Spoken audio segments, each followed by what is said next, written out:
ولا نستعين إلا به، وأشهد أن سيدنا ونبينا محمدًا عبده ورسوله صلى الله عليه وآله وسلم، هدى الله به إلى الصراط المستقيم وجعله إمامًا لأهله من النبيين والصديقين والشهداء والصالحين، وجعل آية اتباعه مخالفة أصحاب الجحيم من المغضوب عليهم والضالين.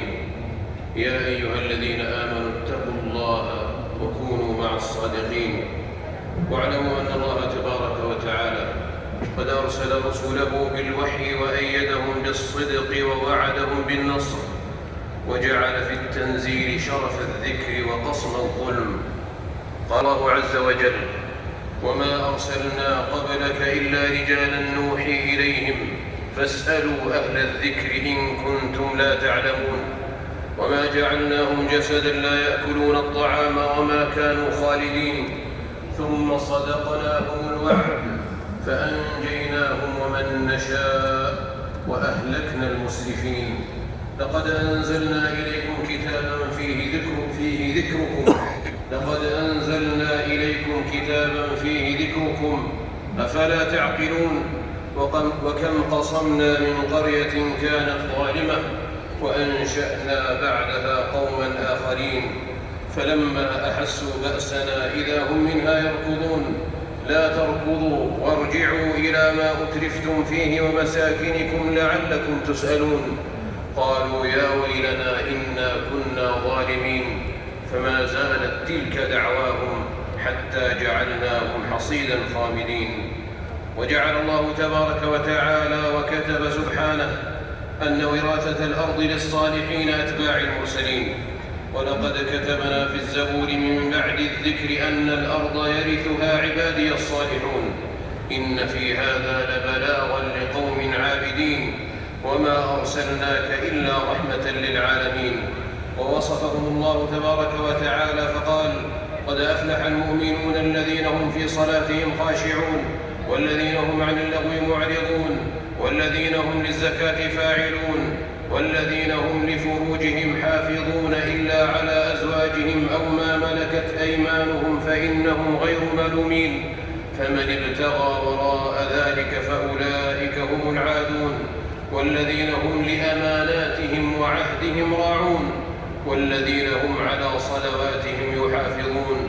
أولئك هم الوارثون الذين يرثون الفردوس هم فيها خالدون. وقال الله عز وجل واصفا أهل التمكين القائمين بدين رب العالمين، فقال عز من قائل: الذين إن مكناهم في الأرض أقاموا الصلاة وآتوا الزكاة وأمروا بالمعروف ونهوا عن المنكر ولله عاقبة الأمور.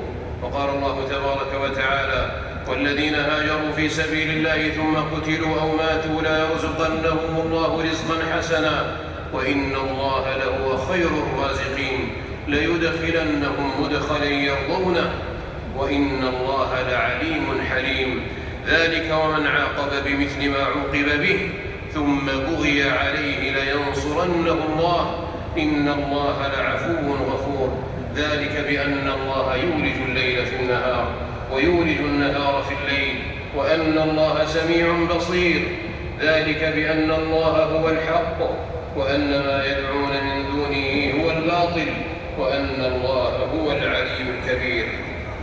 واعلموا عباد الله أن القلم قد جف بالكائن، فلو اجتمع الخلق على النفع أو الضر لم يكن إلا ما قدره الله. فاعملوا لله بالشكر واليقين، واعلموا أن في الصبر على ما تكرهون خيرا كثيرا، وأن النصر مع الصبر، وأن الفرج مع الكرب، وأن مع العسر يسرا.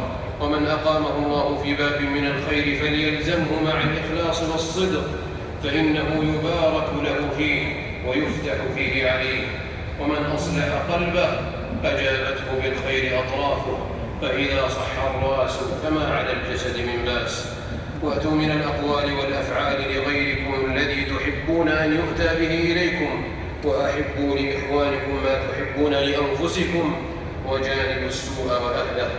واستحيوا من الله حق الحياء بأن تحفظوا الرأس وما وعى والبطن وما حوى وتذكروا الموت والبلى، وآمنوا بالله واستقيموا على أمره وتوكلوا عليه حق توكله، ولا تحاسدوا ولا تباغضوا ولا تدابروا، وكونوا عباد الله إخوانا، ولا يخذلن مسلم مسلما ولا يسلمنه، ونفسوا عن المكروبين ويسروا عن المعسرين، واستروا المسلمين يستركم الله يوم الدين، والله في عون العبد ما كان العبد في عون أخيه.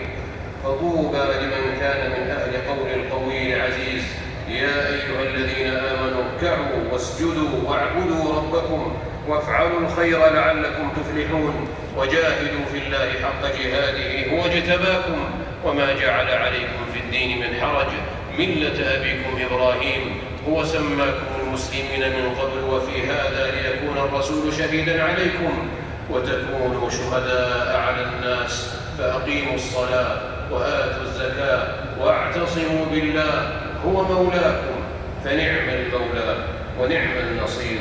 بارك الله لي ولكم في القرآن العظيم وسنة سيد المرسلين وهديه القويم. قد قلت ما سمعتم، وعلى الله قصد السبيل، فهو بكل حق كفيل، وهو حسبنا ونعم الوكيل.